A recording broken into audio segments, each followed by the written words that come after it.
भगवान इस तरह यमुना के ग्वाल बाल पार्षद और बछड़ों के साथ जाते थे और वृंदावन में चले जाते थे। और वृंदावन किस तरह है, यमुना के किनारे हैं, वहाँ पे वृंदावन में बहुत सारे पशु पक्षी पेड़ पौधे हैं, अनेक अनेक अनेक प्रकार के फूल हैं, बहुत सारे झरने हैं और अनेक अनेक फल हैं और बतख सारस इस तरह सब भी है। तो दिन भर ये जो ग्वाल बाल जंगल में रहते थे, अनेक अनेक प्रकार से आनंद करते थे। कभी वो अनेक अनेक प्रकार से अपने को सजाते थे, जंगल के कुछ मोर पंख लगा लेते हैं, कुछ फल पेड़ पौधों से एक दूसरे को सजाते थे। और कभी वो नदियाँ यमुना में नहाते थे। अनेक अनेक प्रकार से दिन भर भगवान के साथ आनंद ही अनुभव करते थे। कभी कभी वो बहुत थक जाते थे और पेड़ के नीचे विश्राम करते थे। भगवान बलराम जी किसी ग्वाल बाल के गोद में सिर रख के थोड़ा स्नान करते थे, भगवान आके उनके पैर दबाने लगते थे, हवा करते थे।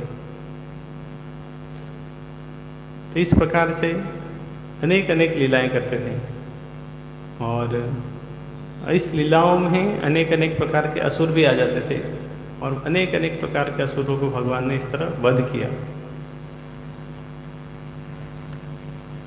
तो इस तरह भगवान अपने सारे ग्वाल बालों के साथ वृंदावन जब जंगल में जाते थे इस तरह लीला करते थे, और गोकुल में रहते थे वहाँ भी जब घर में आते थे उधर भी लीला करते थे, साथ में ही रहते थे हमेशा। जो खेल खेलते थे, शैतानी करते थे, उसमें भी साथ रहते थे। एक साथ मिलके कुछ प्लानिंग करते थे, चलो आज किसके घर में डाका डालना है, कहाँ माखन मिलेगा, किधर अच्छे से माखन बना है, आज कहाँ छिपाया है, पूरा प्लानिंग करते थे। कैसे उसको कब जाना है, किस समय उनके घर में जाना है, कब कोई नहीं रहेगा, कैसे छुपाया। और जो गोपियां हैं वो भी अनेक अनेक प्रकार से प्रयास करती थी, छिपाती थी, कहाँ छिपा दे ताकि कृष्ण के हाथ में माखन ना लगे। लेकिन फिर भी भगवान कहीं न कहीं से कुछ प्लानिंग करके ढूंढ ही लेते थे। तो भगवान इस तरह लीलाएं की, चोरी कर रहे हैं भगवान। एक तरीके से देखें, सामान्य रूप से अगर देखे जाएगा तो चोरी कर रहे हैं, कितना मतलब अनैतिक बात है। कोई अगर चोरी करता है तो उसको जेल में डाल देते हैं, उसके ऊपर केस हो जाता है। उस चोर को कोई पसंद नहीं करता, चोरी की आदत को कोई पसंद नहीं करता। तो लेकिन वही काम भगवान कर रहे हैं, और जब भगवान कर रहे हैं तो वो दिव्य हैं, उनको पूजा कर रहे हैं सब। और चोर अगर दूसरा कोई चोरी करता तो उसको उसके ऊपर कंप्लेन कर देते, उसको जेल में डाल देते। तो क्योंकि वो भगवान है, तो अगर हम भगवान ने चोरी किया ठीक है, लेकिन कौन भगवान है, इस तरह क्या उनका स्थिति है, वो अगर जानेंगे तो वो क्या कर रहे हैं वो ज़्यादा मैटर नहीं करता। क्योंकि अगर हमें पता नहीं है कि ये भगवान है और फिर अगर वो कुछ कर रहे हैं, हम उसके ऊपर बोलेंगे अरे इन्होंने ऐसा क्यों किया, ये खुद ही चोरी करते हैं, इनसे हम क्या सीखेंगे। लेकिन वो कौन है ये जानना बहुत महत्वपूर्ण है। मान लो हम एक ट्रेन में जा रहे हैं, हमारा रिजर्वेशन है, हमारी सीट पे कोई आके बैठ जाता है। हमारी सीट पे अगर कोई आके बैठ जाएगा तो हम तो बहुत गुस्सा हो जाएंगे, अरे हमारी सीट है, हमने पैसा दिया है, रिजर्वेशन किया है, कैसे तुम हमारी सीट पे आकर बैठ गए। हम उससे झगड़ा करने लग जाएंगे। लेकिन बाद में पता चलेगा कि अरे ये तो देश का प्राइम मिनिस्टर है, झगड़ा करेंगे उससे, फिर झगड़ा नहीं करेंगे, क्योंकि फिर हम उसको सम्मान करने लगे। अरे आप आइए आइए हमारी सीट पे बैठिए, बाकी कहीं नहीं बैठेगा, हमारे साथ चलिए, हमारे साथ में बैठिए। तो फिर सब कुछ देने के लिए तैयार हो जाएंगे, लेकिन पहले हम झगड़ने के लिए तैयार थे। तो पता नहीं है कि कौन है, जब पता चल लगेगा कि अगर ये तो भगवान है, उनके मालिक है, तो वो तो कुछ भी करे तो वो श्रेष्ठ ही है, वो दिव्य है। और वास्तव में वो चोरी भी नहीं है, क्योंकि जब सबके मालिक कृष्ण है तो कुछ भी करेंगे चोरी होगी ही नहीं, क्योंकि मालिक तो वही है।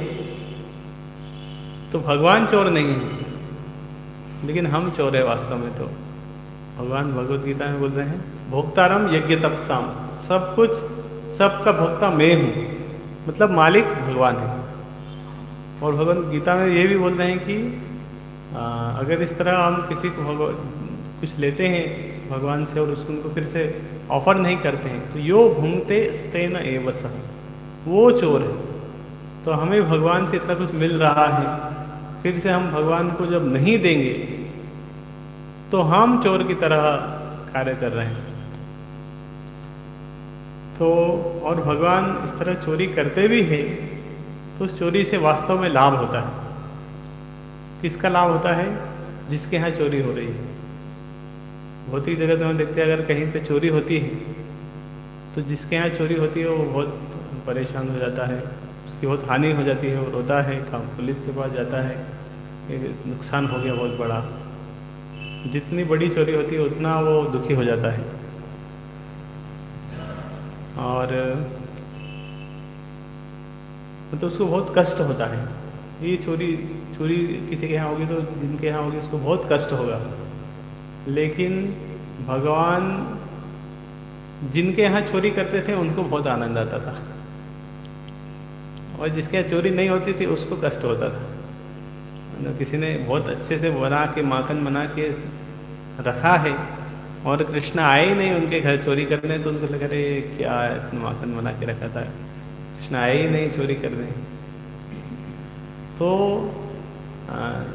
जो यशोदा की जो गोपिकाएं हैं वो चाहती थी कि कृष्ण उनके यहाँ पे आए और इस तरह माखन ले, चुराएं माखन। तो वो चाहती थी इस तरह, तो इसलिए भगवान आते थे उनकी इच्छा को पूरी करने के लिए। तो वो खुश होते थे कि अरे आज हमारे घर में चोरी हुई। जब सारी गोपिकाएं मिलती थी, बातचीत करती थी, आज हमारे घर में ऐसे ऐसे हमने करके रखा था, कृष्ण हमारे घर में आके चोरा कर गया। तो बात, अच्छा तुम्हारे घर में आज हुआ हमारे घर में भी होना चाहिए। यहाँ की चोरी के बारे में हम सुनते हैं, वो जहाँ की लगे पता चलता है इसके घर में चोरी हो गई, ओ मेरे घर में चोरी नहीं होनी चाहिए, अपना सामान संभाल के रखो, तेला लगा के, नंबर लोग लगा के रखना चाहिए हमारा यहाँ चोरी ना हो जाए। लेकिन गोपियाँ सब सोचते हैं कि हमारे घर में चोरी क्यों नहीं हो रही, हमारे घर में कृष्ण आएंगे तो कितना अच्छा है। तो भगवान आते भी थे क्योंकि वो बुला रही हैं। इस तरह चैतन्य चरितामृत में देखते एक स्टोरी आती है, एक ब्राह्मण तीर्थ यात्रा करते करते वो नवद्वीप में आ गया, जगन्नाथ मिश्र के घर। निमाई उस समय बहुत छोटे थे, उनके पिताजी ने बोला कि आप हमारे घर पे ही रुकिए। तो वो तीर्थ जो ब्राह्मण थे वो बहुत स्ट्रिक्ट थे, वो खुद बनाते थे, भगवान को भोग लगाते थे, फिर ही खाते थे। तो उन्होंने खुद बनाया, भोग लगाया, तो भगवान को भोग लगाया, बुला रहे हैं। तो निमाई छोटे बालक के रूप में वो आके उधर खाने लग गए। फिर आके खोली, देखा अरे ये बालक ने पूरा वो कर दिया, भोग को प्रसाद बना दिया, भोग डिस्टर्ब कर दिया भगवान किसी को। तो जगन्नाथ मिश्र को पता चला, वो बहुत गुस्सा हुए निमाई को, उन्होंने एक कमरे में रख दिया। बोले नहीं नहीं आप फिर से बनाइए। दूसरी बार फिर से ब्राह्मण ने बनाया। फिर वो भोग लगाने के बाद इस तरह किया, कहीं से फिर से निमाई चुपके से आ गए, फिर से खाने लगे। तो इस बार फिर से वो अरे क्या भगवान चाहते नहीं कि आज मैं खाना खाऊं, क्योंकि वो तो भगवान को बिना भोग लगाए कुछ खाता ही नहीं था। और भगवान को भोग लगा रहे हैं, निमाई पंडित आके बीच में उसी समय आके खाना शुरू कर देता है। तो बोला कि आज चलो मैं भूखा ही रह जाता हूँ, खाता ही नहीं। फिर जगन्नाथ मिश्र आके नहीं नहीं आप हमारे घर में रुके हैं, कैसे बिना खाएं, निमाई को हम किसी बाहर कहीं रख के आ जाते हैं, पड़ोसी के घर में छोड़ के आ जाते हैं, इस बार पक्का वो नहीं आएगा। तो फिर से ब्राह्मण ने बनाया, देर रात हो गई इतना बनाते बनाते, फिर से भोग लगाया। लेकिन जब भोग लगाया, भगवान को बुलाया कि अब आइए, फिर से निमाई पंडित आके रात में भी आके तो श्री ब्राह्मण तो फिर पकड़ जा रहे क्या आज तो भगवान चाहते ही है नहीं कि मैं प्रसाद ग्रहण करूं। तो निमाय, तो उस समय रात हो गया, सब हो गए। निमाय बोला नहीं तुम कैसे व्यक्ति हो, बार बार बुलाते हो, फिर आता हूँ खाते हो, तो फिर बोलते हो कि क्यों आ गया। तो खुद आ रहे थे, खा रहे थे, तो बुला रहे हैं। इस तरह गोपियाँ भगवान को बुला रही है कि चाहती है वो अंदर अंदर कि भगवान हमारे यहाँ आए। तो भगवान जाते हैं उनको आनंद देने के लिए। तो इस तरह के कार्य से सबको आनंद होता था। तो भगवान इस तरह आनंद देने के लिए इस तरह की लीलाएं कर रहे हैं। और चोरी के माध्यम से भी क्या होगा, भगवान चोरी करके एक बहुत चौराष्टकम एक उसके अंदर आता है कि अनेक जन्मार्जित पाप चोरा। तो वास्तव में भगवान ये चोरी कर रहे हैं जिससे उससे हमारा लाभ होगा, जिसके यहाँ चोरी होगी उसको बहुत बड़ा लाभ होगा। तो अनेक जन्मार्जित पाप चोरम, अनेक अनेक जन्मों में जो हमने पाप किया वो सब भी चुरा जाएंगे। मान लो हमारे घर में कहीं से एक बम लगा है, बम लगाया था एक रात को फटने वाला है, उसी रात को घर में चोर आ गया और चोर को कुछ मिला नहीं, वो बम चुरा के लेके चला गया जो उस घर में फटने वाला था। तो उस चोरी से किसको फायदा हुआ? जिसके घर में वो बम फटने वाला था, वो अगर फट जाता तो कितना बड़ा नुकसान हो जाता। लेकिन वो चुरा के लेके चला गया, तो चोरी हुआ एक तरीके से, लेकिन जिसके यहाँ चोरी हुआ उसका बड़ा फायदा हो गया। हम एक गिलास जहर का कोई पीने वाले थे, दूध में जहर था, लेकिन कोई उसको चुराई लेके चला गया तो बच गए हम तो मरने से। तो इस तरह भगवान चोरी कर रहे हैं और उस तरह चोरी से हमारी रक्षा होने वाली है। ना केवल उससे लाभ होगा बल्कि कीर्ति भी बढ़ेगी। बहुत जिसके यहाँ चोरी होगी वो गोपी फेमस हो जाती थी उस दिन, अरे आज इनके यहाँ चोरी हुई है। तो एक तरीके से कीर्ति यश भी उससे बढ़ेगा। अगर कोई दर्जी है, वो प्रधानमंत्री का कुर्ता सिलता है, तो प्रधानमंत्री का कुर्ता सिलाने के बाद वो पैसा मांगेगा क्या? अरे पैसा दीजिए इस तरह से। उसको तो उसी में बहुत बड़ा लाभ हो रहा है कि हमारे घर में मैं प्रधानमंत्री का कुर्ता सिल रहा हूँ। तो यही उसके लिए बहुत बड़े यश की बात है। तो पैसा मिले नहीं मिले वो तो बात की बात है। इस तरह किसी के घर में भगवान आके चोरी कर रहे हैं, तो ये अपने आप में एक बहुत विशेष अवसर है उस व्यक्ति के लिए। तो हर किसी के घर हर किसी के यहाँ पे भगवान जाते नहीं हैं। एक श्लोक में भगवान बोलते हैं, यस्याहम अनुग्रहामि हरिष्ये तद्धनम। से वो चोरी पहले नहीं की, आज भी करते हैं और अपने भक्तों का सब कुछ ले लेते हैं, लेकिन हर किसी का नहीं लेते। यस्याहम अनुग्रहामि, जब किसी के ऊपर विशेष अनुग्रह करते हैं भगवान, तो उसी का सब कुछ लेते हैं। हर किसी को तो देखते भी नहीं हैं। जिस पे विशेष कृपा करते हैं जिसके ऊपर, उसी को भगवान इस तरह उसके यहाँ से सब लेते हैं। तो इस तरह भगवान वृंदावन में लीला करते थे और सारे वृंदावन वासी भगवान को बहुत प्रेम करते थे। जिस तरह ग्वाल बाल के बारे में प्रभुपाद बता रहे कि ये हमेशा कृष्ण के साथ में रहना चाहते थे। कृष्ण अगर दूर चले जाते थे तो कृष्ण से विरह में रहना उन्हें बिल्कुल पसंद नहीं था।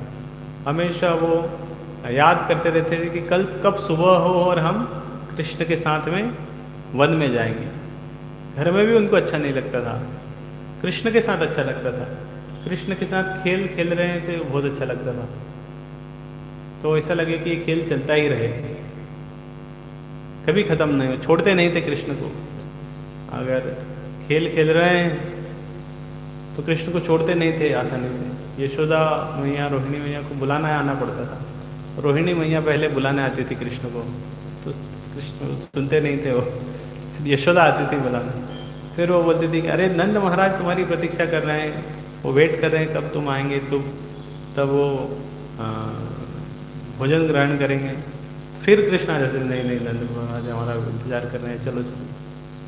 तो ये ग्वाल बाल कृष्ण का संग नहीं छोड़ते थे, तो हमेशा वो कृष्ण के संग में रहना चाहते थे, इंतजार करते थे कब वो घड़ी आएगी। इस तरह जो वृंदावन वासी हैं वो भी हमेशा कृष्ण को देखना चाहते थे, कृष्ण को संग। कृष्ण सब ग्वाल बाल बछड़ों के साथ वन में चले जाते थे, तो दिन भर वो वन में है, इनको घर में अच्छा नहीं लगता था, अरे कृष्ण नहीं है अब यहाँ पे। तो इंतज़ार करते रहते थे कि कब शाम होगी, कृष्ण वापस आएंगे। सारे बछड़े ग्वाल बाल सबको लेके जब भगवान कृष्ण आते थे, सब उस दृश्य को देखते थे। एक बड़ा अच्छा दृश्य था कि बछड़े आगे आ गए हैं, फिर भगवान श्री कृष्ण आ रहे हैं, सारे ग्वाल बाल आ रहे हैं। तो हमेशा जब आ जाते थे तो वो बहुत खुश हो जाते थे। तो और इस तरह वृंदावन के जो पशु पक्षी हैं, जो पेड़ पौधे हैं, वो भी भगवान श्री कृष्ण का संग चाहते थे। तो कृष्ण वन में आते थे तो वो खुश हो जाते थे कि अरे कृष्ण आ गए हैं। एक पेड़ फल गिरा देता था, फूल गिराते थे कृष्ण की सेवा के लिए कि चलो कृष्ण हमारे छाया में आए हैं, कुछ सेवा करें उनकी। तो फल फूल पौधों के माध्यम से वृक्ष भी सेवा करना चाहता था। पशु पक्षी विशेष कुछ गाते थे। तो इस तरह वृंदावन के जो सारे जीव जंतु, सारे पेड़ पौधे सब खुश हो जाते थे जब भगवान वन में रहते थे। वो भी वन से जब चले जाते थे शाम को तो दुखी हो जाते थे, अब फिर कब नेक्स्ट दिन कब आएगा, फिर से कृष्ण आएंगे। सारे वृक्ष चाहते थे कि हमारे पेड़ के हमारी छाँव में कृष्ण रहे। तो सब भगवान कृष्ण का, तो सारी गोपियाँ भी सब भगवान से प्रेम करते थे, और इतना प्रेम करते थे कि गोपियाँ अपने बच्चों से ज़्यादा कृष्ण को प्रेम करती थी, अपने पति से ज़्यादा भी कृष्ण को प्रेम करती थी। सब कृष्ण से सबसे ज़्यादा प्रेम करते थे। तो ये स्वाभाविक है और इसमें कोई गलत भी नहीं है। कोई बोला कि हम अपने बच्चे से भी ज़्यादा मैं कृष्ण को प्रेम करती हूँ, गलत है इसमें कुछ। पति से भी ज़्यादा कृष्ण को प्रेम करती है, पति से ज़्यादा कृष्ण। तो क्योंकि कृष्ण सबके प्रेम के केंद्र है, तो ये स्वाभाविक है कि और सही भी है।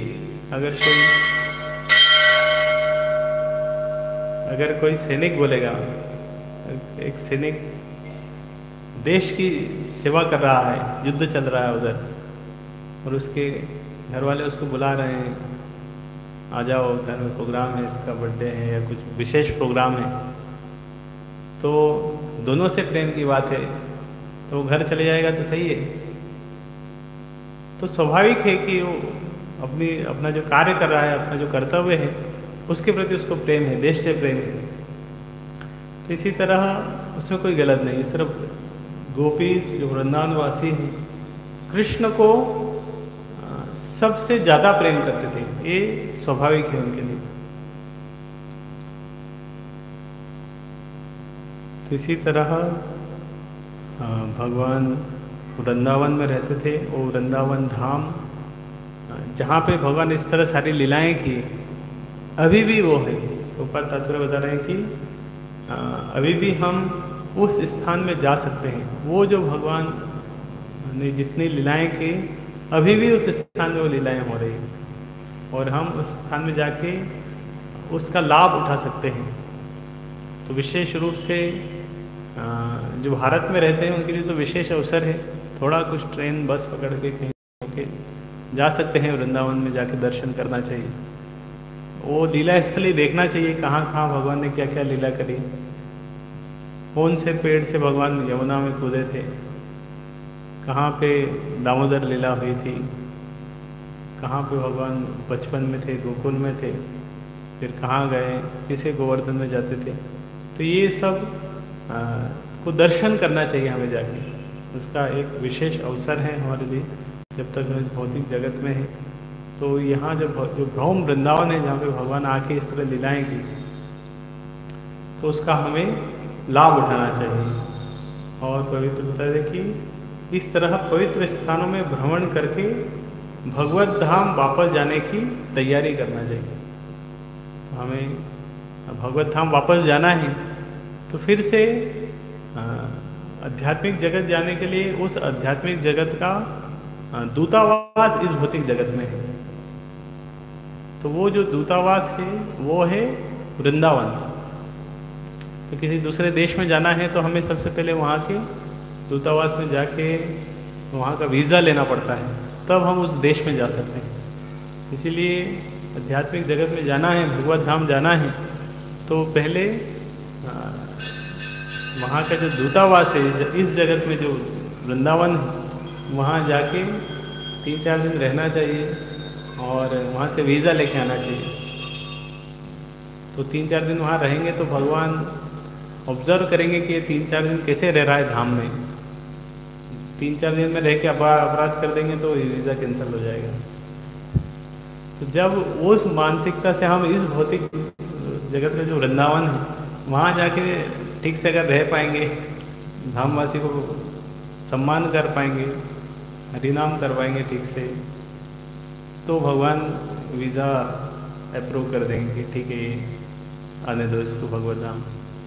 इसीलिए हमें यहाँ के जो धाम है वहाँ पे भी जाना चाहिए और भगवत धाम वापस जाने की तैयारी करना चाहिए। हरे कृष्णा कृष्ण कृष्ण हरे हरे, हरे राम राम राम